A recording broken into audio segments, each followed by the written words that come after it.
everyone, I hope you're having a fantastic day. In this video, I'm going to run through 6 ideas on what you can do with your paycheck once you receive it every month.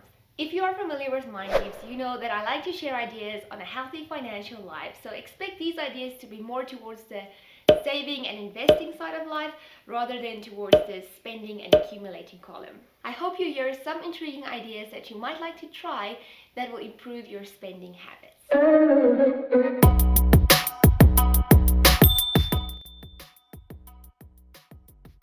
Just a quick piece of info to start off this video. According to a recent survey by careerbuilder.com, 78% of Americans are living from paycheck to paycheck. Before the pandemic, it used to be 63%. 50% of Australians live paycheck to paycheck, and between 60 and 70% of Canadians live paycheck to paycheck. So, using these estimates, it's safe to assume that on average more than 50% of the middle class in the Western countries live paycheck to paycheck. And that's quite scary. Living paycheck to paycheck means you are using all of your monthly income to cover your expenses with nothing left over for saving or investing. And just a little bit more info, the data shows that a paycheck to paycheck lifestyle isn't exclusive to lower income earners like many would think. In fact, higher salary income earners also struggle with setting some cash aside at the end of every month because of an ever-increasing high cost of living. Finding ways to break the paycheck to paycheck cycle is vital to long-term financial wealth and financial peace. And it's exactly why you are here today, right? So, except for the obvious reasons of having a lot of debt and living above your means, I think one of the biggest reasons a lot of families live paycheck to paycheck is because of the lack of having a plan. A plan on what to do with their cash flow every month. In many cases, that extra amount at the end of the month, if there is an extra amount, does not go to retirement, but rather towards lifestyle inflation. If this is your situation, maybe try and get something going at least. It might be to start out saving only a small amount at first, with the prospect of increasing that amount towards something saved and invested that will be good enough for retirement. If your plan only consists of covering your monthly expenses and then seeing how much is left over at the end of the month to put away for retirement, it could get dangerous just because you might not be putting away enough every month to retire at the same standard of living you are currently at. So spend some valuable time to evaluate what your plan is and make sure you aren't shooting future you in the foot. Here are my 6 good places to put your money after covering the basics every month. I hope it might help you with figuring out your plan. Number 1, an emergency fund. If you like to watch financial channels often, or if you like to follow financial freedom enthusiasts, you would know about all the benefits of having an emergency fund. So basically, an emergency fund is a lump sum of money saved up that can always be instantly available to you in any emergency situation. This is so vital to have as the base of your financial plan because it will keep you from spending money you don't have on emergencies. Just have it, no matter where you park it, as long as it is easily accessible and available instantly. Alright, number 2, debt. All debt, but most essentially debt with high interest rates, are the worst culprit in holding you back and keeping you from moving forward financially.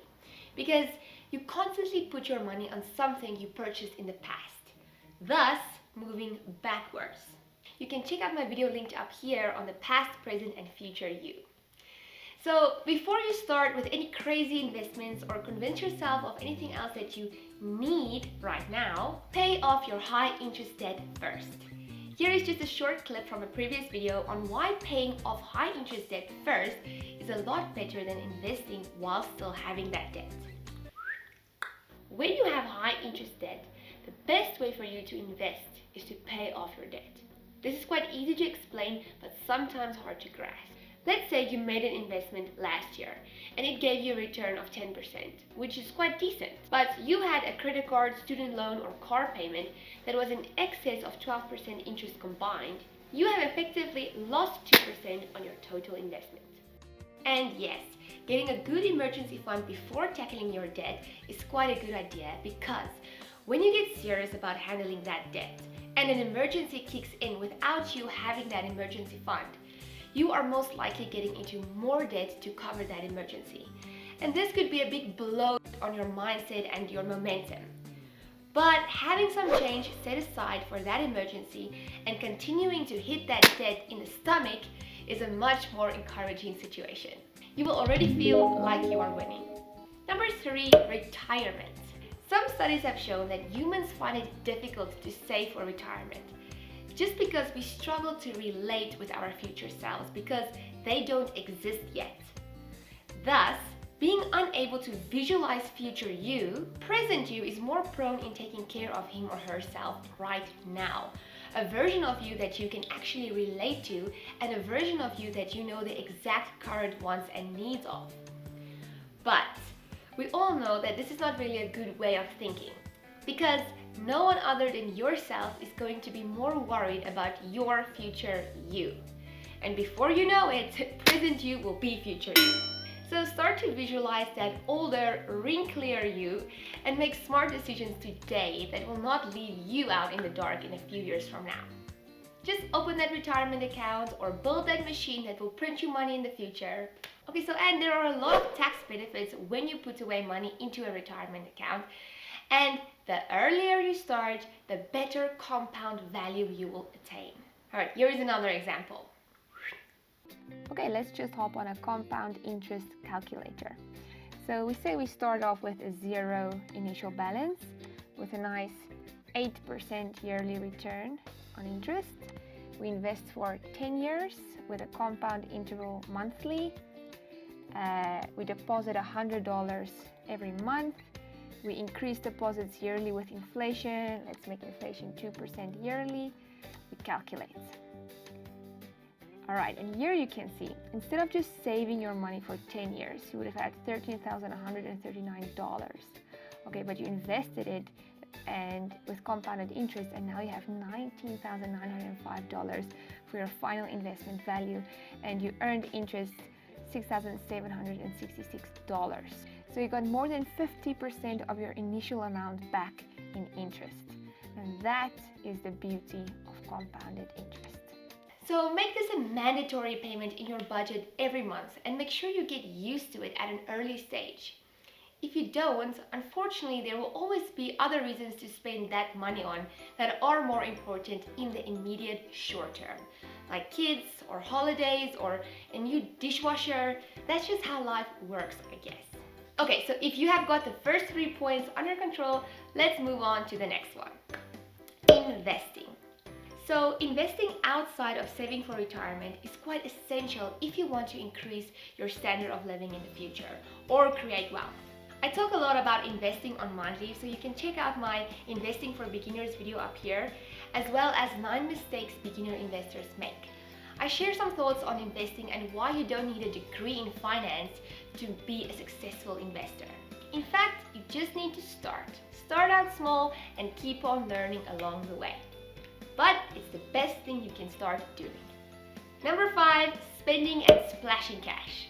So if you have the first 4 points ticked with a Sharpie, then spending becomes way more fun than ever, just because you don't have to worry about spending money that rather needs to be going to more vital causes like fixing your car or paying off silly debts.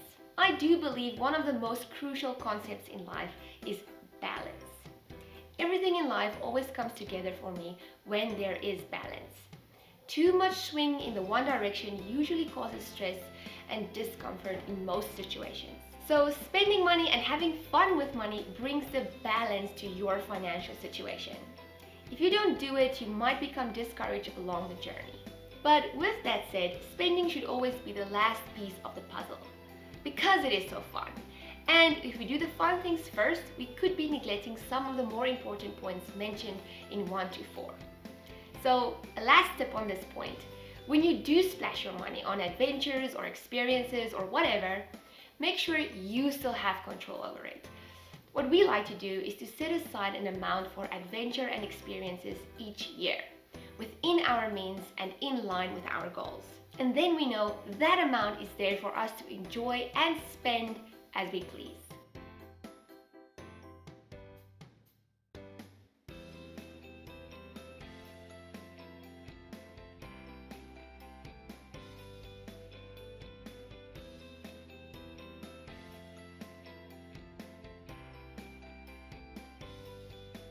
Number 6, giving.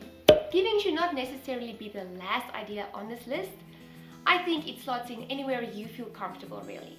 But I do believe we should always make this part of our lives. And that's also why planning when it comes to your salary is important, because most of the ideas on this list, like giving, will not happen without deliberately planning for it. Alright, and that's a wrap on this video. If you found it to be valuable or likable, you can hit the like button over here and also subscribe if you're interested in more content like this. My name is Minika, this is Mind Leaves. Once again, thank you for watching. I hope you guys have a fantastic day and a healthy, wealthy life. I'll see you in the next